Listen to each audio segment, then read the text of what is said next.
बिस्मिल्लाहिर्रहमानिर्रहीम। अस्सलाम वालेकुम। ले जी, मुझसे सब्र नहीं हुआ, मैंने कहा जल्दी चले जाओ। कोई बात नहीं, अगर थोड़ा टाइम है भी तो चलो जल्दी चले जाओ। I think I am 1-2 minutes earlier than the mention time. क्या हाल है आप सबके? आप सबको ईद मुबारक। आई एम श्योर आप सबकी ईद बड़ी अच्छी गुजरी होगी और आपने अपनी फैमिली के साथ, अपने दोस्तों के साथ एक बड़ा भरपूर टाइम गुजारा होगा। सो सारे के बाद मैंने सोचा कि एक लाइव बहुत अरसा हो गया नहीं की, तो लाइव करनी चाहिए। आज मैंने इतनी मज़े मज़े की बातें करनी है आपसे, और मेरे लाइव का टॉपिक भी बड़े मज़े का है। वैसे टॉपिक तो मेरा 2-3 टॉपिक्स हैं, लेकिन आज मैंने आपको लाइव के एंड में एक अपनी पोइट्री भी सुनानी है। तो इम्पॉर्टेंट बात यह है कि पोइट्री भी है, डिस्कशन भी है सीरियस टॉपिक्स के ऊपर, और इन सारी गुफ्तगू के ऊपर हम आज मौज़ूआत के ऊपर हम चलेंगे। सबसे पहली बात तो मैंने आपसे ये करनी थी, प्रोफेशनल एथिक्स का मैंने जिक्र किया है अपनी कि लाइफ का टॉपिक ये होगा। आप उससे रिलेटेड नीचे सवाल लिख सकते हैं, लेकिन मैंने आपसे कुछ स्टोरीज शेयर करनी थी। स्टोरी ये है कि मुझे एकेडेमिया के अंदर तकरीबन 16 से 17 साल का टाइम हो गया है। इसका मतलब ये है पिछले 16-17 साल से मैं पढ़ा रही हूँ और रिसर्च के अंदर इन्वॉल्व हूँ। इस सारे टाइम के अंदर मैंने ज़िंदगी में कुछ एथिक्स बनाए, और उन एथिक्स के ऊपर मैं बड़ी स्ट्रॉन्ग कन्विक्शन के साथ जो है वो मैं चली। एथिक्स क्या थे? कोई इतने बड़े बड़े एथिक्स नहीं थे, बड़े छोटे छोटे एथिक्स थे। सबसे पहला पॉइंट ये था कि जम के मेहनत करनी है, फोकस तरीके से हार्ड वर्क करनी है, शॉर्टकट नहीं ढूंढना। ये पहला उसूल था। दूसरा उसूल ये था कि अगर कोई जूनियर है या सीनियर है, आप किसी भी जगह पर इकट्ठे जा रहे हैं, कोई कॉन्फ्रेंस है, कोई मीटिंग है, कोई कोर्स है, कोई ट्रेनिंग है, और आपको पता चला है आपके कोई और कॉलीग्स भी जा रहे हैं, तो आपने पहल करनी है उनसे राब्ता करने में। ठीक है, ये मेरा दूसरा प्रोफेशनल एथिक्स के अंदर उसूल था जब मैंने ये प्रोफेशन ज्वाइन किया था, एकेडेमिया का प्रोफेशन जब ज्वाइन किया था, रिसर्च का प्रोफेशन ज्वाइन किया था। तीसरी चीज़ ये कि अगर कोई चल के आ जाए और आपसे पूछे कि उसको किसी चीज़ में मदद चाहिए, आपने नहीं ये सोचना कि उस मदद से आपको नुकसान हो सकता है, उस मदद से आपका कुछ जा सकता है, उस मदद से हो सकता है आपकी आती हुई आपकी तरफ अपॉर्चुनिटी उसकी तरफ मुड़ जाए। ये आपने नहीं सोचना, क्योंकि रिस्क अल्लाह के हाथ में है। अपॉर्चुनिटी देने वाला और वापस ले लेने वाला भी वही है। तो उस ज़ात के ऊपर आपका ईमान मजबूत होना चाहिए। आपने खुल के मदद करनी है, आपने ऑनेस्टी से बताना है, जो भी उसको चाहिए हुई, उसको कोई हेल्प चाहिए हुई, उसको कोई गाइडलाइन चाहिए हुई, आपने करनी है। ठीक है। चौथा ये था कि आपने खुद किसी के लिए नेगेटिव चीज़ें नहीं करनी है। आपके खिलाफ कोई नेगेटिव एजेंडा कुछ चल रहा है, उस पर आपने खामोशी इख्तियार करनी है, और आपने अपने ऊपर फोकस करना है, अपने काम पे फोकस करना है, और अपने आप को बिल्ड करते जाना है, और जो जो रिक्वायरमेंट है आपकी फील्ड की, उन सारी रिक्वायरमेंट्स को आपने पूरा करना है। तो ये कोई मैंने अभी आपको 4 उसूल बताए हैं अपनी ज़िंदगी के, जो मैंने प्रोफेशनल जब रखा था कदम, तब मैंने ये उसूल बनाए। लेकिन दुख की बात यह है कि जैसे जैसे मैं प्रोफेशन में आगे आती गई, जारी बात है आप सीनियर भी होते जाते हैं, और सीनियर से आप फिर प्रोफेशनल और भी आगे जाते हैं, जब प्रोफेशनल एक्सीलेंस भी हासिल करते हैं।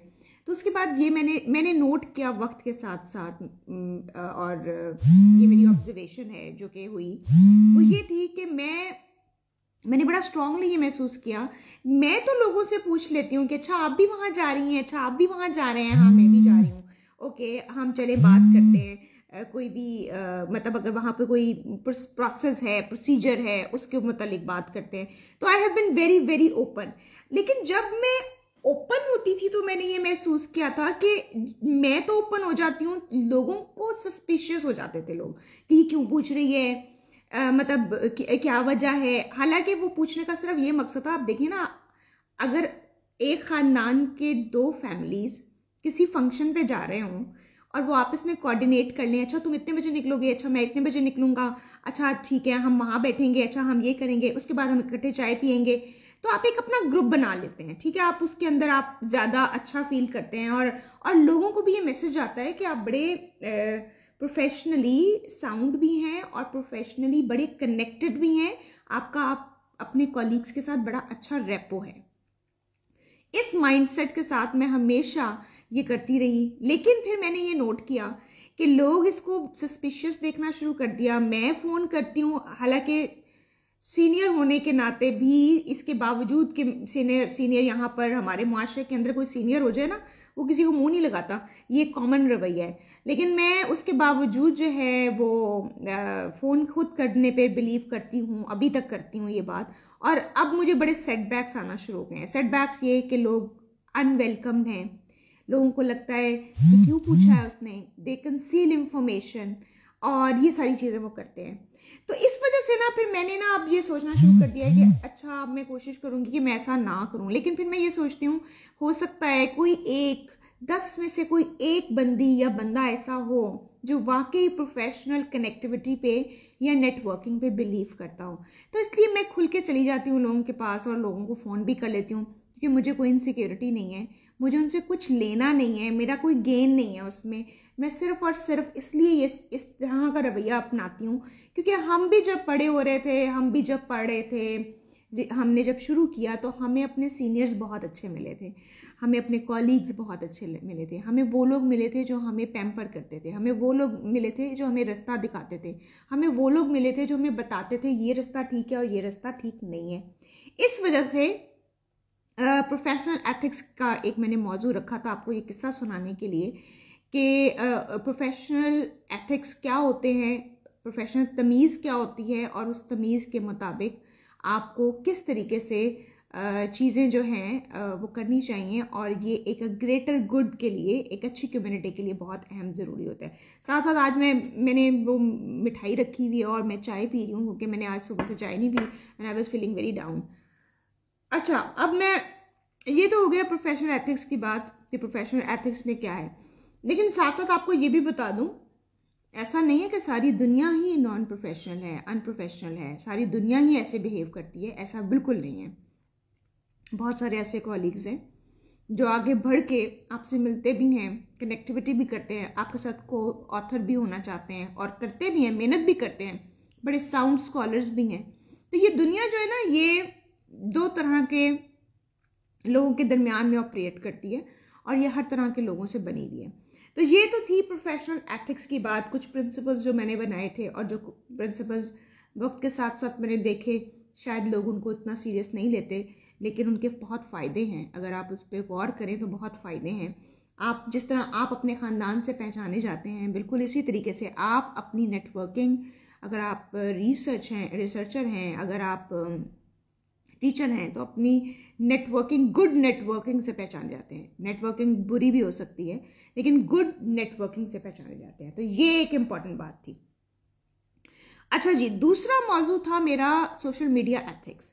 सोशल मीडिया, मैं तो बड़ा उन लोगों को खराजे तहसीन पेश करती हूँ, सोशल मीडिया के उन लोगों को ख़ास तौर पे जो अच्छा कंटेंट प्रोड्यूस करते हैं, जो अच्छा जो है वीडियोस बनाते हैं, उसमें मैसेज देते हैं, कंट्रीब्यूट करते हैं माशरे की अच्छी पैटर्न के अंदर। तो मैं उस पर तो बहुत, मैं उनको खराजे तहसीन पेश करती हूँ। वो बड़ी ही कंसिस्टेंसी के साथ ये काम करते हैं। क्योंकि मैं एक प्रोफेशनल हूँ तो मेरे पास इतना टाइम नहीं होता कि मैं ये बहुत कंसिस्टेंसी और बहुत रेगुलरिटी के साथ कर सकूँ, लेकिन फिर भी मैं करती रहती हूँ। लेकिन जो सोशल मीडिया एथिक्स के हवाले से मैंने आपसे बात करनी थी, वो अहम बात ये है कि सोशल मीडिया के ऊपर जब आप लोगों के प्रोफाइल या उनकी किसी पोस्ट के नीचे कमेंट करते हैं, मुझे भी कमेंट्स आते हैं, लेकिन मैं ऑनेस्टी से आपको बताऊंगी, अगर मुझे कोई भी एथिक्स से गिरा हुआ कमेंट आए, मैं उसको डिलीट कर देती हूँ।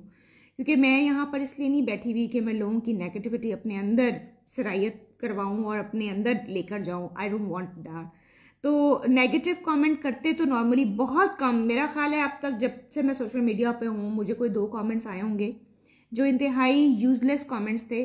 और यूजलेस कमेंट्स मैं क्यों कर रही हूँ, अगर आप मुझसे डिसएग्री करते हैं तो यूजलेस नहीं है। यूजलेस कमेंट्स वो होते हैं जिसके अंदर आप गालियाँ देते हैं, जबकि मैं तो कभी ओए करके बात नहीं की किसी को, तुम करके कभी स्टूडेंट से बात नहीं की है, अपने कॉलीग्स तो खैर बहुत दूर की बात है, लेकिन अपने वर्कर से, अपने जो मेरे मातहत लोग हैं उनसे भी कभी बात नहीं की है ओए करके या तुम करके, और आप स्ट्रेट गालियाँ ही लिख दें। तो वो तो एक बहुत ही ज़्यादती है और ये सोशल मीडिया के एथिक्स के बिल्कुल खिलाफ है।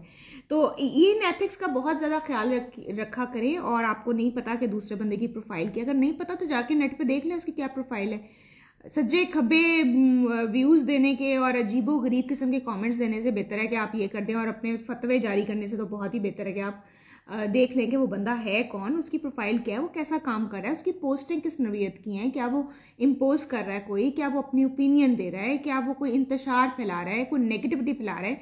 अगर नहीं फैला रहा तो फिर आप ऐसे अल्फाज इस्तेमाल करके you just demean your self. Interesting बात यह भी है, उन सारे लोगों के जब आप प्रोफाइल में मैं जाती हूँ, फिर उनकी प्रोफाइल में नेचुरली कोई बदतमीजी करेगा तो आप प्रोफाइल में तो जाएंगे, जवाब नहीं देती मैं। प्रोफाइल में मैं जाती हूँ, मैं देखती हूँ उनके तो हाँ 100 से लेकर 200 के उनके फॉलोअर्स हैं। इसका मतलब ये है कि उन्हें अपनी इतनी नेगेटिविटी माशरे में फैलाई है कि लोगों ने उनको फॉलो करना छोड़ दिया और कोई उनसे बात नहीं करता। तो ये सोशल मीडिया एथिक्स के बारे में मैंने बात करनी थी। इख्तलाफ राय आपका हक है, आप ज़रूर करें, लेकिन तमीज़ के दायरे में। तमीज़ के दायरे में यहाँ बहुत सारे लोग बहुत सारे कमेंट्स करते हैं, मैंने कभी डिलीट नहीं किए। मुझसे इख्तलाफ कर रहे होते हैं, मैंने कभी डिलीट नहीं किए, लेकिन मैं सिर्फ वो कमेंट्स डिलीट करती हूँ जिसके अंदर आपने बहुत नेगेटिव चीज़ कोई लिखी होती है, किसी को गालियाँ दी होती हैं। यार क्यों देते हैं गालियाँ, शर्म नहीं आती आपको? ये मुझे थोड़ा सा जो है ना वो दुख होता है। अच्छा, अब मैं ना मेरी चैट कोई लाइव बहुत ज़्यादा लंबी नहीं है। मूसा खान हाय। अच्छा, मैं अब कमेंट्स थोड़े थोड़े पढ़ रही हूँ। Let me read few comments. Good work. Okay, मुझे किसी ने कहा आप अरबी में बात करें। मैं अरबी हूँ नहीं, वैसे मेरी थोड़ी शक्ल लगती है अरबियों से मिलती है, मतलब अरेबिक शायद फीचर हूँ, है नहीं, वैसे अरेबिक फीचर्स बहुत खूबसूरत होते हैं, लेकिन बहरहाल वो नहीं है। लेकिन ये है कि हाँ, और मैं अभी पढ़ रही हूँ नीचे messages. Okay, thank you so much for all the messages. और ख़ास तौर पे लाइक करने के लिए, ख़ास तौर पे आप लोग इतना अच्छा रिस्पांस देते हैं। और मेरा कोई इरादा नहीं है कि आप मुझे पता नहीं कितने मिलियन पे पहुंचा दें, मेरा कोई ऑब्जेक्टिव नहीं है, और इसीलिए मैं कोई कंसिस्टेंसी से ये काम नहीं करती हूँ। मैं सिर्फ अपनी I want to be heard, I want my voice to reach you, so that is why. Ma'am could you please highlight about feminist?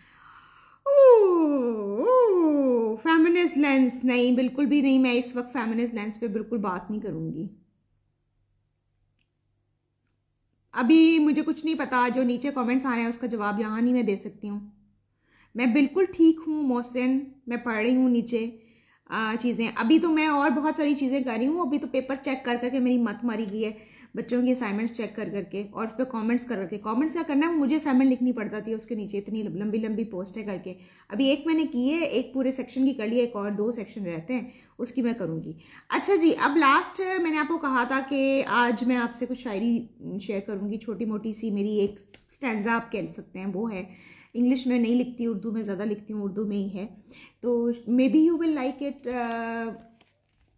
अच्छा, ये छोटा सा स्टैंजा है, बेनाम स्टैंजा जिसको आप कह सकते हैं। वो है, मेरी चाहतों के अजाब ना पूछ, मेरी मसलहतों के जवाज ना पूछ, मैं क्या करती तेरे जाने के बाद, जो गुजरी क़यामतें वो मुझसे आज ना पूछ, मंजिल पे पहुंची कैसे ये सवाल ना पूछ।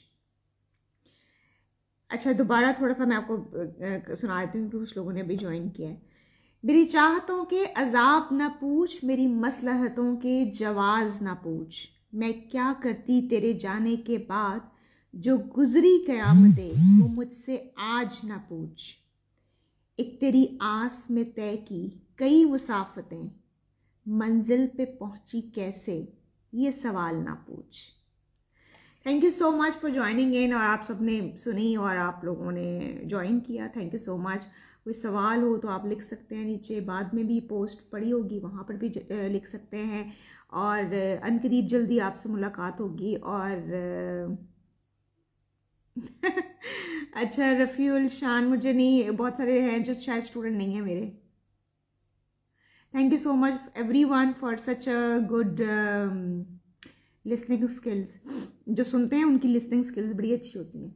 अच्छा, खैर, अब आपसे इंशाल्लाह दोबारा किसी दिन मुलाकात होगी और कुछ नया आपको सुनाऊंगी। ये पुराना था, वैसे मैंने अभी इसको कंप्लीट नहीं किया, ये बस छोटा सा था, इतना लंबा नहीं था ये स्टेंजा, छोटा सा था। लेकिन स्टेंजाज और ऐसी चीज़ें मैं तब लिखती हूँ जब मेरा दिमाग जो है ना वो बिल्कुल एक पीसफुल जोन में होता है या मतलब और हिसाब होता है। तो speak Arabic, I don't know how to speak Arabic. How can I speak Arabic? This is my bad. I'm a Muslim. I should learn Arabic. I strongly believe, but I don't know. Maybe in near future I will learn how I can speak Arabic fluently, like I speak English and Urdu. Maybe in future, लेकिन अभी मैं नहीं बोल सकती हूँ। लेकिन आप अगर कुछ बोल सकते हैं तो अरेबिक में नीचे लिख दें और ट्रांसलेशन भी लिख दें साथ, ताकि लोगों को ये पता चले कि यहाँ पे अरेबिक में आपने कुछ लिखा है, उसका मतलब ये है। That is how you teach people. Okay जी, फिर आपसे इंशाल्लाह दोबारा मुलाकात होगी। चाय मेरी ठंडी हो गई है, मिठाई मेरा मुंह देख रही है। आई think I should have these two things together now. और मुझे ये जो है फिर आपसे इंशाल्लाह मुलाकात होगी। गौराम, तुम हमेशा लेट आते हो मेरी लाइफ में, तुम हमेशा लेट आते हो, मैंने तुम्हें आते ही पकड़ लिया। One of my very favourite student, very good student of mind.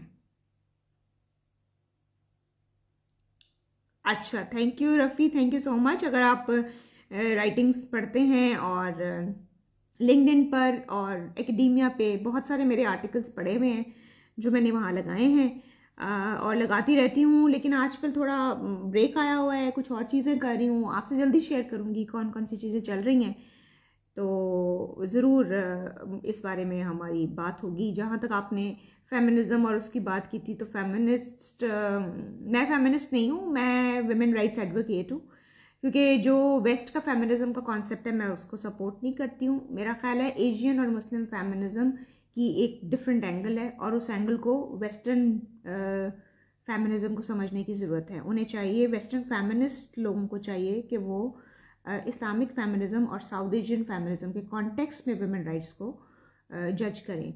ये मेरा इसके ऊपर एनालिसिस है और आने वाले दिनों में आपको बहुत मज़े की चीज़ जो है इससे रिलेटेड मिलेगी।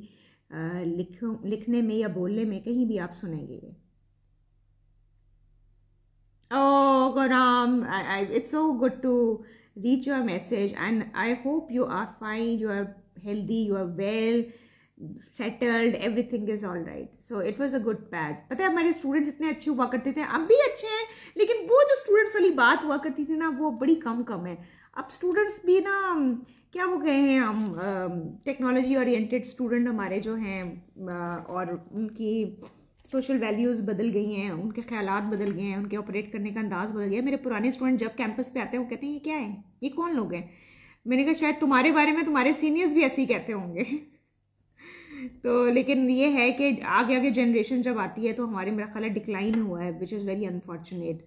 एथिक्स में डिक्लाइन हुआ है, तमीज़ में डिक्लाइन हुआ है, रिस्पेक्ट में डिक्लाइन हुआ है, लर्निंग में डिक्लाइन हुआ है। ये सारे डिक्लाइन हम सह रहे हैं। बस अल्लाह करे कि इन सब चीज़ों से हम बाहर निकल आएँ। Hope to see you soon. दोबारा आपको किसी चैट में करूँगी बात आपसे। पॉलिटिकल बात इसलिए नहीं कर पा रही हूँ कि एक तो ज़्यादा मैं उसको फॉलो नहीं कर रही हूँ आजकल, दूसरा ये कि जो हाफ बेक कुकीज़ हैं उनके ऊपर मैं क्या बात करूँ। चीज़ें बदल ही नहीं रही हैं, चीज़ें बुरी से बुरी होती जा रही हैं, कुछ भी बेटर नहीं हो रहा। तो अभी मेरा कोई मूड नहीं है और मैं खुद ट्रांजिशन के अंदर हूँ, तो इसलिए मैं उसके ऊपर ज़्यादा बात नहीं कर सकी। इंशाल्लाह फिर आपसे मुलाकात होगी। Take care of yourself. अल्लाह हाफ़िज़।